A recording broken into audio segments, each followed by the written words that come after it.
Hey folks, welcome back to the Evil Dungeon Master Universe podcast. I am your host, Evil Dungeon Master Vince.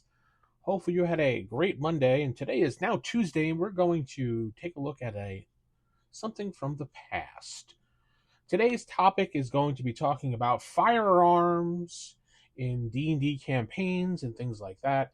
This is actually a podcast that I did in 2015 with Sal, who was a co-host of Roll for Initiative with me. It was a 20-minute podcast called Grievances, and we actually put them up on our Patreon at the time, and we never released them to the public. So today, they're being released to the public, so we can hear what we said back then and see if it still holds up. So you guys get to listen to a nice podcast today with two people talking about DM grievances. That was the whole point of the whole entire subject, was a DM airing out his grievances about what players annoy him about. It was supposed to be a funny shtick gimmick that we came up with. People on Patreon seemed to like it, but overall we didn't have a lot of time to continue doing it. But anyway, we only had a couple episodes of it before we kind of grew bored of it, and we'll put it up for you today. Enjoy. Don't forget to go to theevildm.com to see if you can contact me there. Good night and God bless everybody. Enjoy.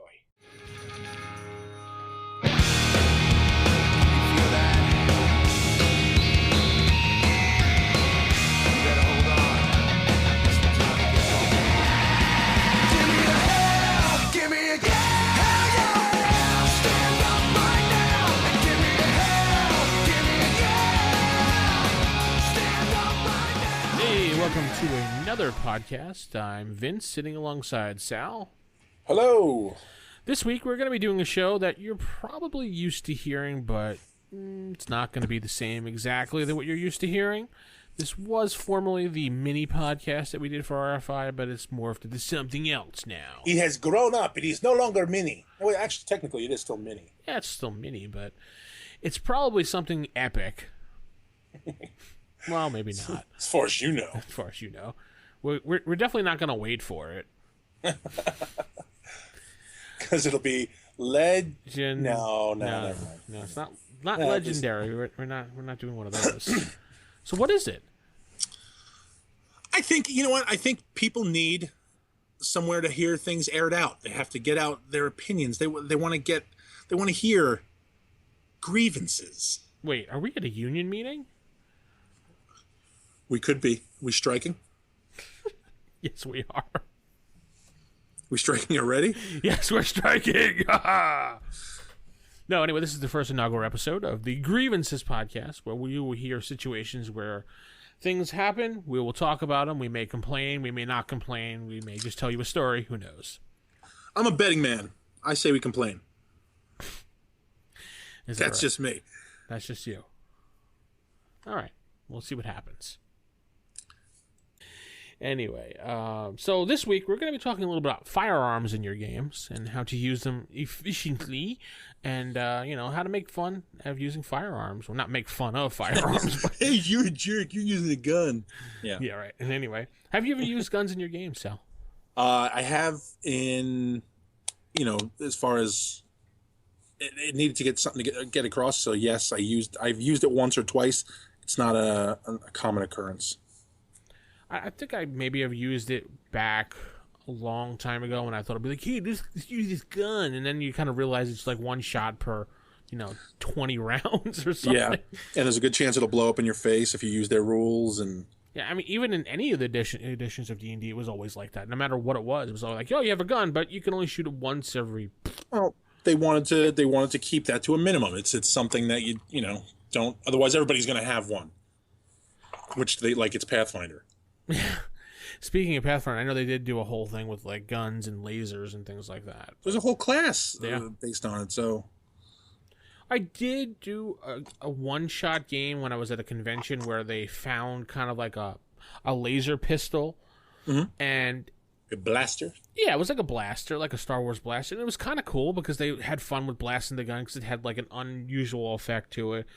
Sometimes it did like, a dice of damage. Sometimes it did like epic damage. Sometimes it would just fizzle out. So it was kind of like, wow, cool. But by the end of it, it was just kind of like, oh, it just died out. How are you going to fix it? Oh, I just, try to charge it. How do you charge it? Do you know how to charge it? Oh, how would you know to charge it? I guess I wouldn't know. Yeah, you're right. So. That, or you have your, I take the battery and the lightning bolt. The battery. What's a battery? What's a lightning bolt? Well, you would know what a lightning bolt is. You would know what a battery is. Like, I don't know. I just, there are certain times when I think it'll really add something to the game. And then there are times when I think it's just, just keep it out. DCC they do a lot of gonzo, lasers and energy weapons, things like that, for a particular flavor of something, which understood, but you don't make it something that is reoccurring, because then that can lose the special out of it. Then it just turns into, oh great, another gun, and this guy has the gun, so this guy is going to be the one in charge again this week, and it leads to a lot of problems. I'm not a fan. That being said, if you were to tell me I want you to run a pirate game, or I want, and there's flintlocks and that sort of thing, okay, that's the setting. Everybody has it. It's all even ground. But you have a gun, no one else does sort of thing kind of just leaves me wanting. Not a fan. I don't know. A gun in fantasy type games such as D&D, or I don't know, anything that's fantasy type, it just doesn't work. It doesn't fly well with the game. It's just, okay, you have these magical bullets, bing, maybe it'll bounce off the armor, maybe it'll go through most of the armors, but it's just, you have that advantage. So I don't see why it's fun anymore at that point. If you want to play a modern day game, sure. Or maybe a sci-fi game, sure, guns work perfectly, but not with fantasy. Well, that's the thing. Unless it's going to be something that, the bullets aren't going to penetrate the armor anyway. You know what I mean? And then in that case, just why bother? If you're going to be a gunslinger in a game, okay, terrific. And it does the exact same damage as everything else, and has the exact same effect as spells or missile weapons of other sorts, then stick with the other weapons. To me, you are taking away from the fantasy of it. And it could be said, people are like, oh, well, that's just shoebox thinking, where, everything's got to be this and that, and while I am a fan of going out of the box and trying to do something different, I'd have to say that I am kind of stuck on the don't use guns in my fantasy game. The closest thing would be the giant cannon that's brought out on the backs of the goblins sort of stuff. Yeah. Basically a giant tube. But something aside from that, guns aren't my thing. What if I don't know, one of your players comes to you and it's just like, well, I'm going to make this item that I could store some spells in it, and it's a magic missile, and I'd be able to shoot it like a gun. So, I'm okay with that. You're okay with that. If they turn around, that's the thing. If they turn around and they say, this is, I have crafting. I'm going to craft something, and it's my arm. It's on my arm, okay? And I shoot my magic missiles out of this thing so it looks like I have a robotic arm. I'd say, okay, sure. I don't understand why. If you have a reason for it, cool. If not, I don't care.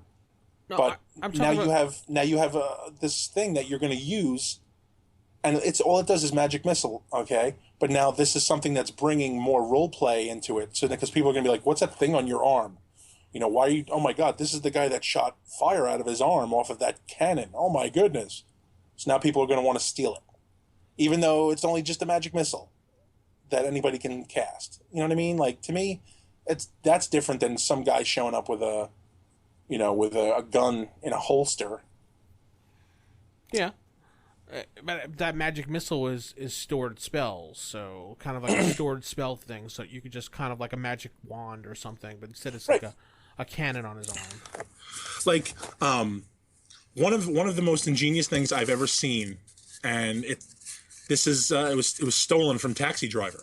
Okay. Actually, the magic user had a potion. It's in one of the, I think, the Thieves book. It's a potion or a poison delivery system on someone's forearm. Okay. So basically, they snap their arm and the potion comes to their hand, and it's up in their sleeve. Right. He replaced his wand with where the potion goes.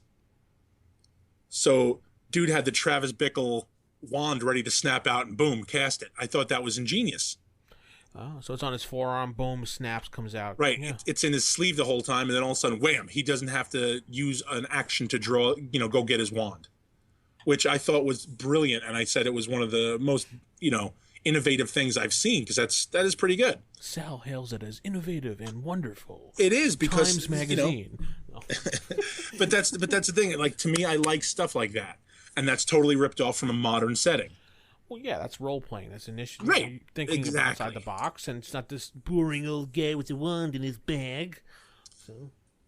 But to turn around and do that, and somebody have a gun instead, I don't know.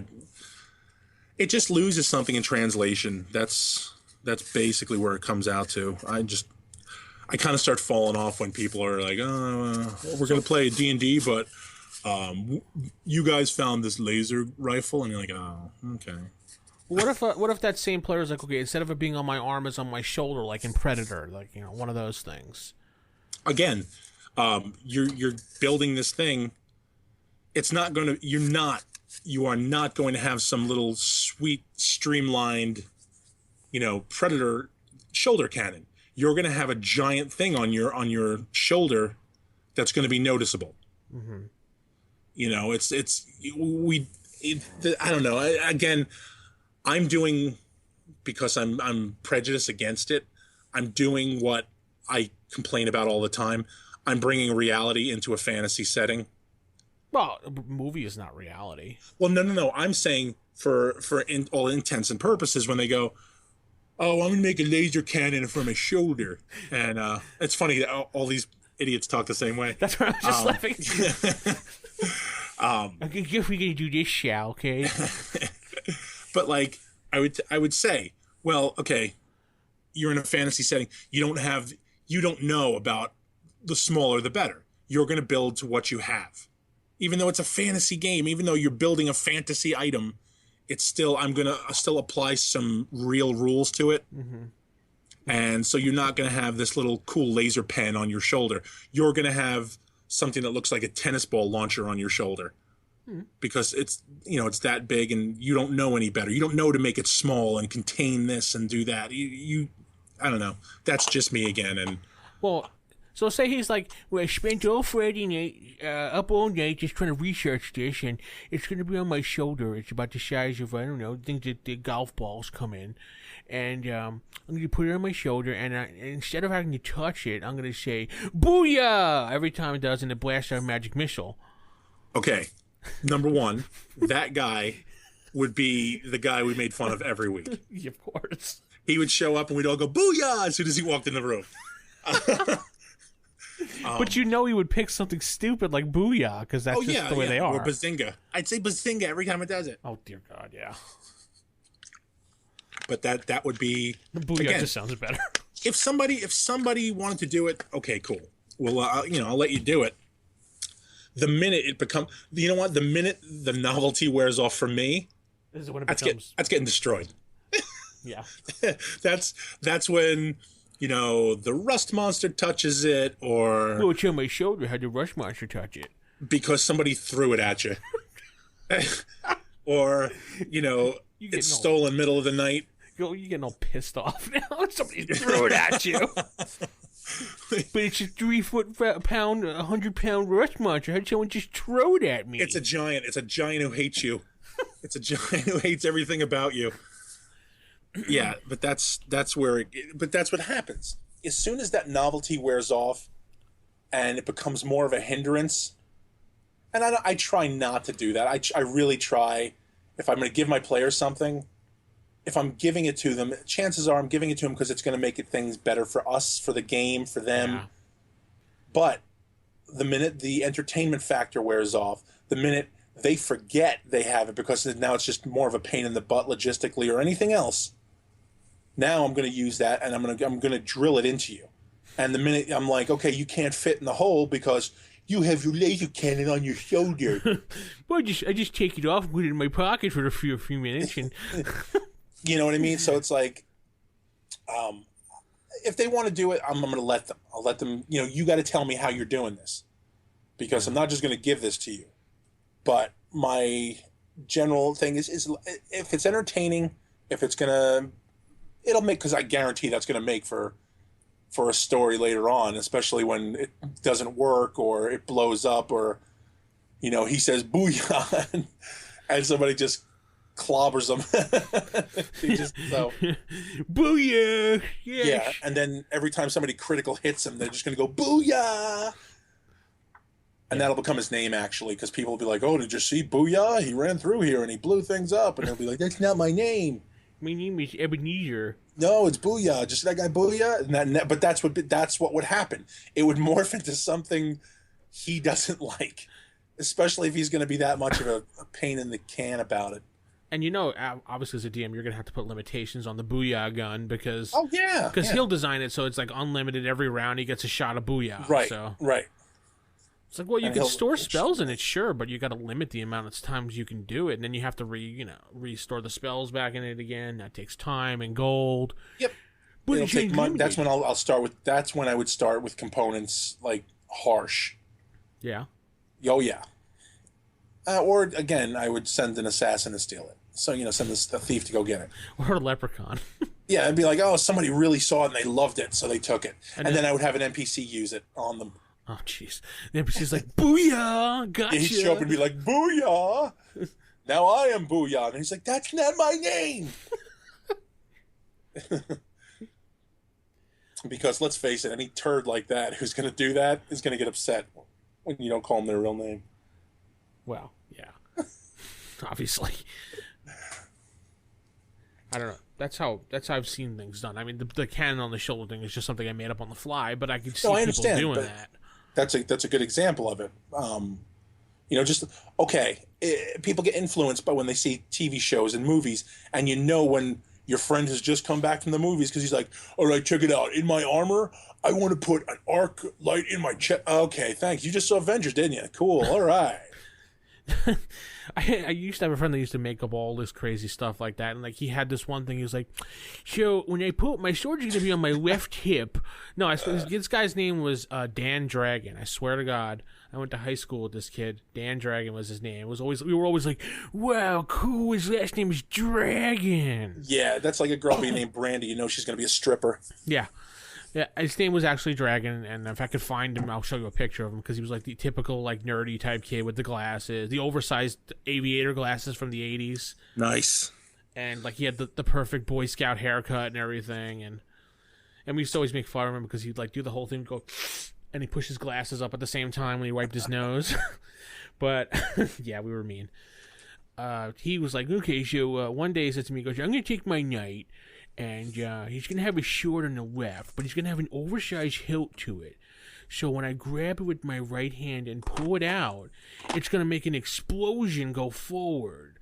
It's going to have like a trigger spell on it. It's going to be just a magic missile, though, but it's going to be like a second level magic missile. I was just like, okay. All right, Dan Dragon, guess what? You're done. And it was like cool for like the first half hour of the game. But that's what I'm saying. Once the entertainment value goes away, and now you have to pay more attention than they do to it, because that's usually what happens. Yeah. The DM's got to track that, because A, player will forget, B, player will overkill it if he can. And try in some not cases, to. Yeah. And try to get over on you. Yeah. Yeah. So I understand that. Well, that's what happened. Was he was doing that, and then he'd be like, "Boom!" and the thing would go off, and it would, he would attack, and then he put his sword back, and then the battle be over. And then he'd be in another situation, and then he'd be like, I pull out my thing and go, boom! I'm like, well, when did you replenish the magic missile? Well, it's automatic. Right. I didn't tell you that. No, you didn't say that. Oh, it's right here in the rules. It replenishes itself. Yeah, but that's the thing. It'll get cumbersome, especially when it's overpowered. And not only that, now in the game, then it turns into, well, Vince was a jerk, and he was being mean to me, and he didn't let me do what I wanted to do. Vince is a nitpicking DM because he's like, when did you replenish? Did you pay for it? Did you do it? But meanwhile, you have to, otherwise, you know what? The guy next to you who's using a bow and arrow is going to be like, well, why am I here? Yeah. And now that guy's not having any fun. You know, so it's, I don't know. I like keeping my players happy as far as, okay, let me caveat that. Mm-hmm. I like keeping them happy as far as I want them to come back and play. I want them to come back and play my game with me.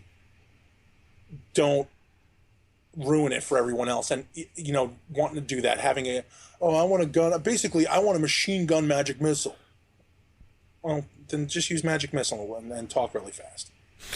You know what I mean? Like, booyah, booyah, booyah. Yeah, just be like booyah, booyah, booyah, booyah. And I can't stand people who do that. But now we're getting into something completely different than the guns in fantasy. Currently, just quickly, I have a campaign that I'm trying to build up, and I'm writing it all, and it's taken on a very Asian theme, a very Asian flavor. Oh, really? Yeah. But now, a lot of the source book stuff that I'm looking at, they're big on, well, since Asians invented black powder, we're going to throw this in. So these guys have rocket guns. And I'm like, oh, we're going to scratch that right out. Because to me, that's, you know what? We can have fireworks and it'll be fun. And, okay, I love bang pops every now and then. Or, you know, they'll have some sort of explosive. My explosives, usually in my games, go as far as, like, a keg of powder. Yeah. You know what I mean? Mm-hmm. Or a glass tube, a glass ball with, you know, liquid in it. Some sort of alchemical thing. Mm-hmm. I just, you know, I understand that, you know, Asians invented fireworks and all kinds of things like that. I'm not going to bring it into my D&D game and kind of... Well, my guy has an M80. Yeah, okay, terrific. You have an M80, you blow your hand off because you're stupid. Just because I can tell evolutionarily you'd be that guy who blew their hand off. Didn't I tell you that my guy has the powers like Swamp Thing and just goes back? Swamp Thing. I had to pull that one out. Well, I was going to say, what are we playing, 3-5? Shh, don't tell anybody. No, we're playing fourth. Oh. Well, then anybody could do that. Yeah, of course. But yeah. Firearms and games. We'll leave it at that. We've done enough complaining. Don't do it, kids. Yeah, don't do it, kids. Don't get trapped into that. Keep a lock on your firearms. Keep them out of your games.